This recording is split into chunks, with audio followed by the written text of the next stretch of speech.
আমার ভালোবাসার মিষ্টি বন্ধুরা, তোমরা সবাই কেমন আছো? আমি জানি তোমরা এই গরমে একটুও ভালো নেই। তাই তোমাদের মনকে শীতল করতে আমি লামিয়া চলে এসেছি নতুন একটি মজাদার গল্প নিয়ে। আজকের গল্পটি শুনলেই তোমাদের পাইপ দিয়ে জল বের হয়ে যাবে। তাই গল্পটি শোনার আগে অবশ্যই হেডফোন ব্যবহার করো।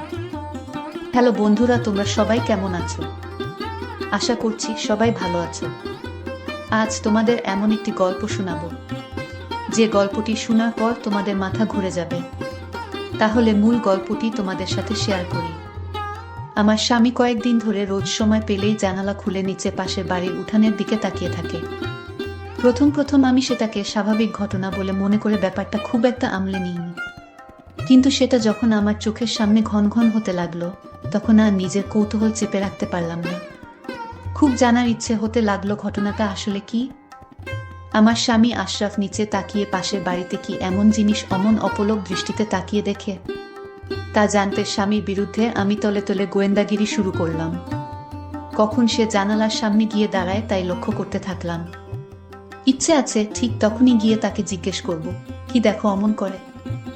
এরপর থেকে দুদিন ধরে সে অফিসের কাজে অনেক ব্যস্ত হয়ে পড়ল। তার জন্যই হয়তো জানালার কাছে যাওয়ার সময় পাচ্ছে না সে। আমি যে তাকে নজরে রাখছি তা কিন্তু মোটেই বুঝতে দিলাম না। সেও এই সম্বন্ধে কিছু আন্দাজ করতে পারল না। এ বাড়িটা 3 তলা আর পাশের বাড়িটি হাফ বিল্ডিং, টিনের চৌচালা বিশিষ্ট ঘরবাড়ি। মাঝখানে মোটামুটি ভালোই বড়সড় একটা কাঁচা উঠোন। সেখানে প্রায়ই আমি দেখতে পাই বিভিন্ন ঘরের ভাড়াটিয়ারা বসে গল্প করে সময় কাটায়। শীতের দিনে ভাড়াটিয়াদের বউ ঝিয়েরা ঘরের বাইরে এসে উঠানে রোদ পোহাতে বসে থাকে। 3 তলা থেকে তা ভালো করেই দেখতে পাওয়া যায়। পাশের বাড়ি হলেও এ বাড়ি ও পাশের বাড়ির মধ্যে রাত আর দিন তফাৎ। ওখানে সব নিম্নবর্গের মানুষ বসবাস করে, আর এখানে সমাজের উঁচু শ্রেণীর মানুষ। যার পর নাই তাদের ও আমাদের সমাজ এক হলেও অঘোষিতভাবে তা আলাদা। নয়তো এ বাড়ির সবাই পাশের বাড়ির মানুষদের এড়িয়ে চলতেই বেশি পছন্দ করে। এ বাড়ির মানুষ ও বাড়িতে যায় না বললেই চলে। কিন্তু ও বাড়ির অনেক ভাড়াটিয়া ঠেকাবে ঠেকায় এ বাড়িতে মাঝে মাঝে আসে। আর পাশের বাড়ির মালিক, তিনি থাকেন ঢাকায়। তিনি অবশ্য এ বাড়ির মালিকের অনাত্মীয় হলেও আত্মীয়ের অধিক অধিকার রাখেন। সপ্তাহ খানেক পরে হঠাৎ করে একদিন আমার সামনে সুযোগ এসে গেল। আশরাফকে দেখলাম জানালার কাছে দাঁড়িয়ে আছে।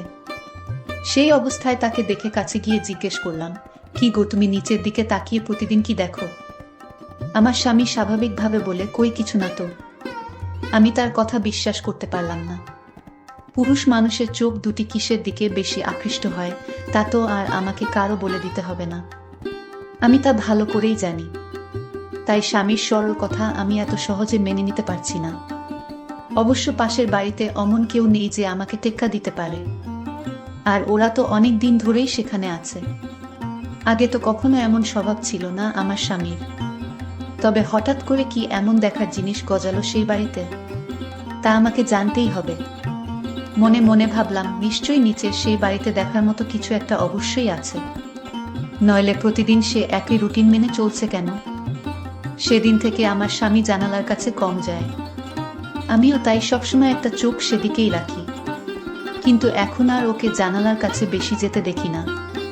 বুঝতে পারলাম বোকামি করে ফেলেছি। জিজ্ঞেস না করে পিছনে দাঁড়িয়ে উকি দিয়ে দেখলেই সব আমার কাছে পরিষ্কার হয়ে যেত। এখন আমার স্বামী নিশ্চয়ই সাবধান হয়ে গেছে। তাকে ধরা এখন কি আর আমার পক্ষে এত সহজ হবে? জানি সেই রকম কিছু হলে মোটেই সহজ হবে না। কিন্তু আমিও হাল ছাড়বার পাত্রী নই। বিয়ের পরে মা আমাকে পৈপি করে বলে দিয়েছেন, শোনো মা, পুরুষ মানুষকে কখনো চোখের আড়াল করতে নেই। তবে দেখবি কই না কই গিয়ে একটা না একটা অঘটন ঘটিয়ে ছাড়বে। মায়ের কথাটি কিন্তু আমি কখনো ভুলি না। এই পুরুষ মানুষগুলো বড়ই অদ্ভুত, কখন কি করে বসে তার কোনো গ্যারান্টি নেই। তাই আমিও ভালো মতো সাবধানে থাকি। স্বামীকে যথাসম্ভব চোখের দৃষ্টিতে বেঁধে রাখার চেষ্টা করি। একদিন আমার স্বামীকে বললাম, টুকিটাকি কিছু জিনিসপত্র কেনার দরকার, চল মার্কেটে যাই। আমার স্বামীর শরীর ভালো নয় বলে আমাকে একাই মার্কেটে যেতে হলো। তাই বাধ্য হয়ে তাকে ঘরে রেখে মার্কেটে গিয়ে এটা সেটা কিনে তাড়াতাড়ি ফিরে এসে দেখি ঘরের দরজা খোলা। আমিও আর ডাক না দিয়ে আস্তে আস্তে ঘরের ভিতর প্রবেশ করলাম। এদিক সেদিক খুঁজে তাকে সন্দেহ করা জায়গায় গিয়ে খুঁজে পেলাম। জানালার শিক ধরে পাশের বাড়ির দিকে অপলক দৃষ্টিতে তাকিয়ে আছে সে। আজ আর আগে সেই ভুল করলাম না। চুপিসারে তার পিছনে গিয়ে নিচে উকি দিয়ে দেখলাম দুজন দুজনের দিকে অপলক দৃষ্টিতে তাকিয়ে আছে। আরে পাশের বাড়ির উঠানের মাঝখানে দাঁড়িয়ে আছে। আমি আসার সাথে সাথেই সে পালিয়ে গেল। আর আমার স্বামী তার দিকেই অমনভাবে তাকিয়েছিল। বাহিরে কি ছিল, মানুষ না অন্য কিছু, তা আমি কখনোই দেখতে পারিনি। আর একটু আগে এলে হয়তো দেখতে পেতাম। আমি মনে মনে ভাবলাম কি ভুল করেছি, আর একটু আগে এলেই সব পরিষ্কার হয়ে যেত। কিন্তু আজ আর সেই সুযোগ হয়নি। হঠাৎ একটা দৃশ্য দেখে আমার মাথাটা চক্কর দিয়ে উঠল। আশরাফের গায়ে পড়ে যাচ্ছিলাম প্রায়, কিন্তু জানালার শিক ধরে নিজেকে সামলিয়ে নিলাম। তাই দেখে আশরাফ চমকে উঠে জিজ্ঞেস করে, তুমি কখন কোনো সময় এলে? দরজাকে খুলে দিল। আমি বললাম, তুমি কোনো কথা বলবে না আমার সাথে? নিচে তাকিয়ে দেখলাম নিচের উঠানে এখনো নির্লজ্জের মতো জানালা দিয়ে তুমি কি এমন দেখছো? তার চোখে মুখে ভয়ের ছাপ স্পষ্ট দেখতে পাচ্ছি আমি। ওদিকে তাকিয়ে চোখের জল ফেলে বললাম, জানি না তিনি শুনতে পেলেন কিনা, তবে আমার মুখ ও বলার ভাব দেখে নিশ্চয়ই বুঝতে পেরেছেন। আমি তাকে সন্দেহ করা শুরু করলাম। আমার মন থেকে কিছুতেই সন্দেহর ভারটা সরাতে পারছি না।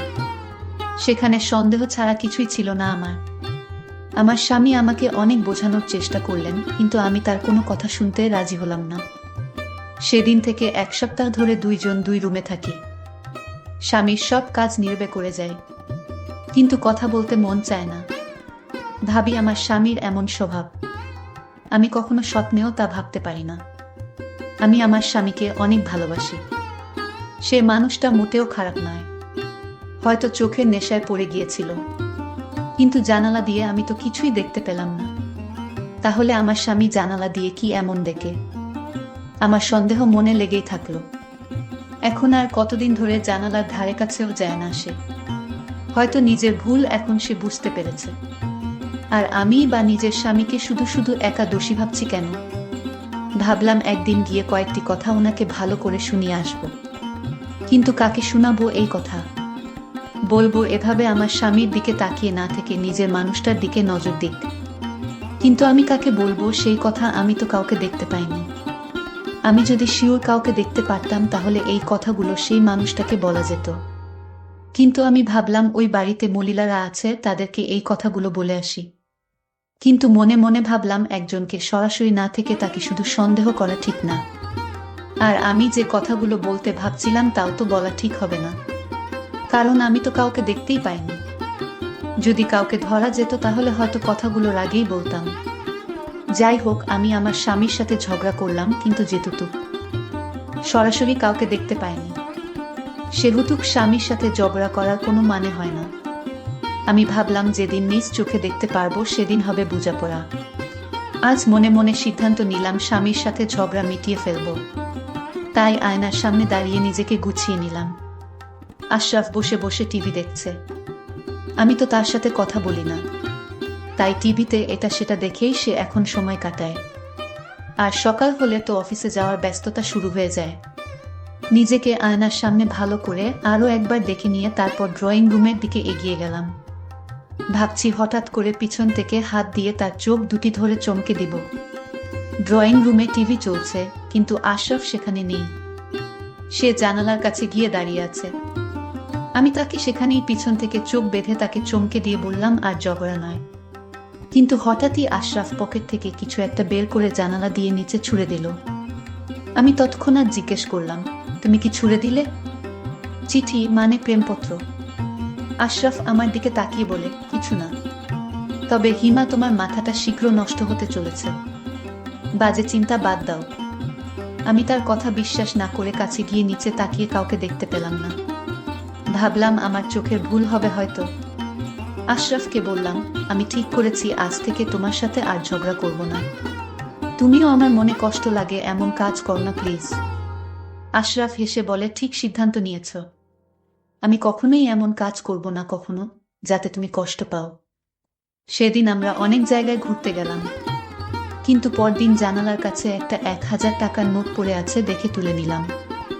বুঝতে পারলাম কালকে আশরাফ জানালা দিয়ে তবে টাকা ছুঁড়ে মেরেছে।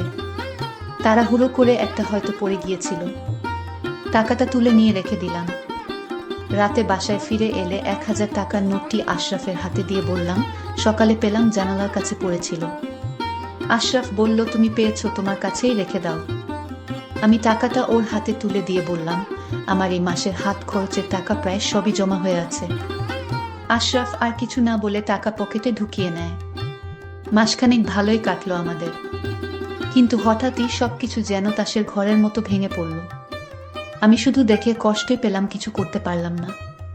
প্রতিদিনের মতো ঘরের টুকিটাকি জিনিসপত্র গুছাতে গুছাতে হঠাৎ সেই জানালার কাছে গিয়ে দাঁড়িয়ে পড়লাম।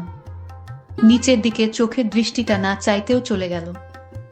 এমন দৃশ্য নিজের চোখে দেখতে হবে তা কল্পনাও করতে পারিনি আমি। আমার স্বামী একটা বয়স্ক মহিলার ঘরে প্রবেশ করছে এবং তাকে কিছু টাকা পয়সা দিয়ে চলে আসছে। কেউ দেখার আগেই আমি জানালা থেকে মুখটা সরিয়ে নিলাম। আমি ভাবলাম, আমার স্বামী তো কিছু হয় না, এই মহিলার তাহলে আমার স্বামী তাকে টাকা দিল কেন? আমি কিছুই বুঝতে পারছি না। আজকে এই দৃশ্য দেখতে পেয়েও আমার মাথা চক্কর দিয়ে উঠল না। এর কারণ হলো, ওই মহিলাটিকে আমার জানা নেই। আমার স্বামীকে জিজ্ঞেস করলাম, আশরাফ, তুমি তো বলেছিলে তোমার মনে কথা আমার কাছে বলবে। বিয়ের আগে তুমি আমায় কথা দিয়েছিলে তুমি আমার সাথে তোমার সকল কথা শেয়ার করবে। তাহলে আজ জানতে চাই, এই মহিলাটিকে যার দিকে তুমি তাকিয়ে থাকো সে তোমার কি হয়? আমি আমার স্ত্রীকে বললাম, আমার প্রতি তোমার বিশ্বাস আছে, যদি থাকে তাহলে এই প্রশ্ন আমাকে আর দ্বিতীয়বার করবে না।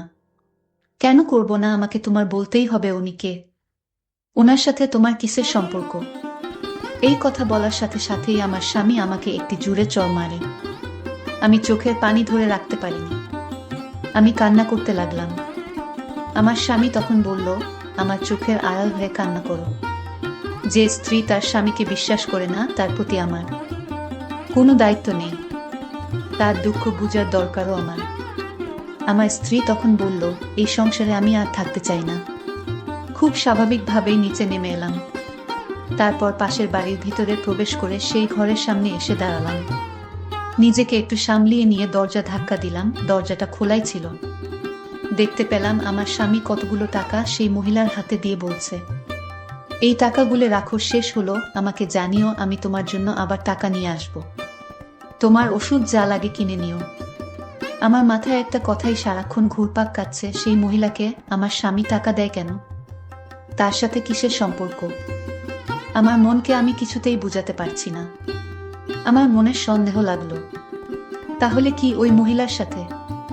না, আমি কিছুই ভাবতে পারছি। আমি আর এই সংসারে থাকবো না। আমি আমার বাবার বাড়ি চলে এলাম। কিন্তু আমার বাবা জিজ্ঞাসা করলো, কিরে মা, তুই হঠাৎ চলে এলি যে? আমি বললাম, বাবা, আমি আর আমার স্বামীর বাসায় যাব না। আমি আমার স্বামীকে ভুলে যেতে চাই। বাবা আমায় বলল, কি হয়েছে মা, আমায় বলো দেখি সমাধান করা যায় কিনা। কিন্তু আমি বললাম, তোমার জামাইয়ের কথা মুখে আর উচ্চারণ করবে না। ওকে আমি আর দেখতে চাই না। ও আমাকে মিথ্যা কথা বলে আমাকে বিয়ে করেছে। আমার সাথে ভালোভাবে কথা বলে না। আমি কোনো কথা জিজ্ঞেস করলে কোনো উত্তর দেয় না। বাবা বলল, মা, আমার মনে হয় তোর কোথাও ভুল হচ্ছে, কারণ আমার জামাইবাবু এমন হওয়ার কথা না। আমি যতটুকু জেনেছি, তোরে ভালোবেসে বিয়ে করার কারণে তার বাবা তোর স্বামীকে তেজ করেছিল, কারণ তোর শ্বশুরে আগে থেকেই বউ ঠিক করে রেখেছিল। কিন্তু সে কথা তোর স্বামী মেনে নেয় না।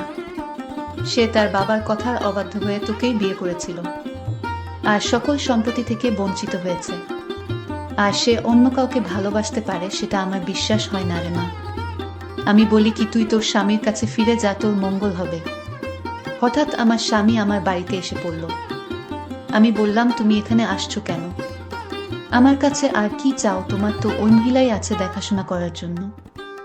আমার স্বামী রাগান্বিত হয়ে আবার আমাকে জুড়ে একটা চড় মারে। আমার স্বামী তখন কান্না করে বলতে লাগলো, আমার সাথে আসো, আজ দেখাবো ওই মহিলার সাথে আমার কিসের সম্পর্ক। কেন জানালা দিয়ে আমি ওই মহিলাকে দেখতাম, আর মাঝে মাঝে ঘরে গিয়ে টাকা দিয়ে আসতাম। সেই মহিলা আজ লাশ হয়ে পড়ে আছে। চলো আমার সাথে। আমার স্বামীর কথায় আমার স্বামীর সাথে চলে আসলাম। এসে দেখি সাদা কাপড় পরা অবস্থায় মহিলাটি কাঠিয়ায় শুয়ে আছে। আমার স্বামী চিৎকার করে বলল, আমি যে মহিলাটিকে জানালা দিয়ে দেখতাম, আমি যার ঘরে গিয়ে মাঝে মাঝে টাকা দিয়ে আসতাম, তুমি ভেবেছ ওই মহিলার সাথে আমার কিসের সম্পর্ক? আমাকে তোমার সবসময় সন্দেহ হতো। যে মহিলাটির দিকে আমি চেয়ে থাকতাম সে হলো আমার জনম দুঃখিনী মা, আমার গর্ভধারিণী মা। সেই আর কেউ নয়, আমার মা, আমার আম্মা, যে আমাকে কুলেপিঠে করে লালন পালন করে মানুষ করেছে। আমার স্বামী এই কথা বলছিল আর হাউমাউ করে কান্না করছিল, তার চোখে যেন জলের সাগর বইছে। আমার স্বামী আমাকে বলল, জানো হিমা, আমি যখন তোমাকে ভালোবাসতাম তখন আমার বাবা আমাদের এই বিয়েটা মেনে নিতে পারেনি, কিন্তু আমার মা আমাকে সাহস দিয়ে বলেছিল, বাবা তুই যাকে ভালোবাসিস তাকেই বিয়ে করো। আমি আমার মাকে বললাম, মা তুমি দোয়া করো। এইদিকে আমার বাবা আমাকে তেজ করেছে, শুধু তোমার জন্য আমি সবকিছু ছেড়ে শহরে আসি। আমার কাছে মনে হয়েছিল সম্পদের চেয়ে আমার কাছে তুমি অনেক দামি, কারণ আমি তোমায় ছাড়া বাঁচব না। আর তাই আমি তোমাকে বাবার অবাধ্য হয়ে বিয়ে করেছি।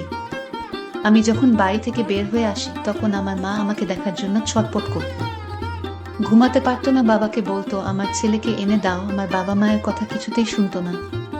আমার মা একদিন বলল, আমি আমার ছেলের কাছে চলে যাব।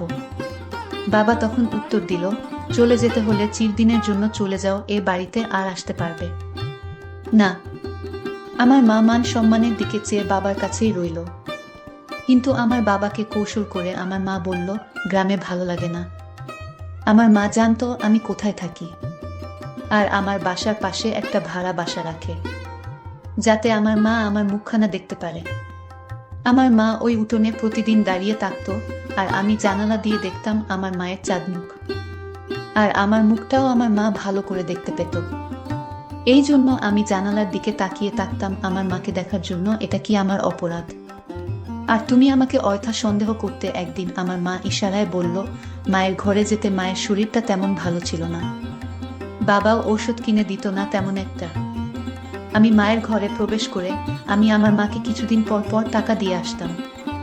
মাকে টাকা দেয়া কি আমার অপরাধ? যিনি আমাকে জন্ম দিয়েছেন, এই পৃথিবীর আলো বাতাস দেখিয়েছেন।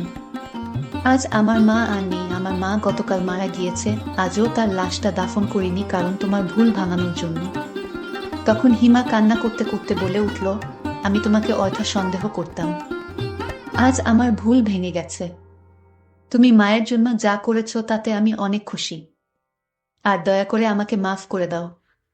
জানি এই ভুলের মাফ হয় না, তাও তোমার কাছে মাফ চাইছি। তুমি মাফ না করলে যে আল্লাহ আমাকে মাফ করবে না। আমার স্বামী আমাকে মাফ করে দিলেন আর মায়ের দাফন করলেন। পরিশেষে একটা কথাই বলবো, তোমরা কখনো মাকে ভুলবেন না, মায়ের মনে কষ্ট দিবে না। বন্ধুরা, আজকের বাস্তব জীবনের গল্পটি কেমন লাগলো তা অবশ্যই কমেন্ট করে জানাইবা। ভালো থেকো সবাই, ধন্যবাদ।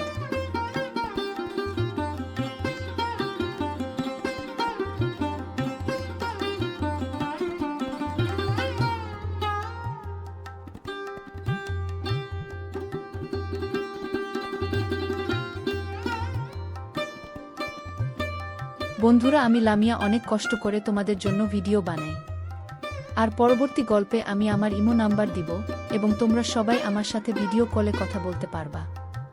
শুধুমাত্র যারা আমার চ্যানেলটিকে সাবস্ক্রাইব করবে আমি তাদের সাথে ভিডিও কলে কথা বলবো।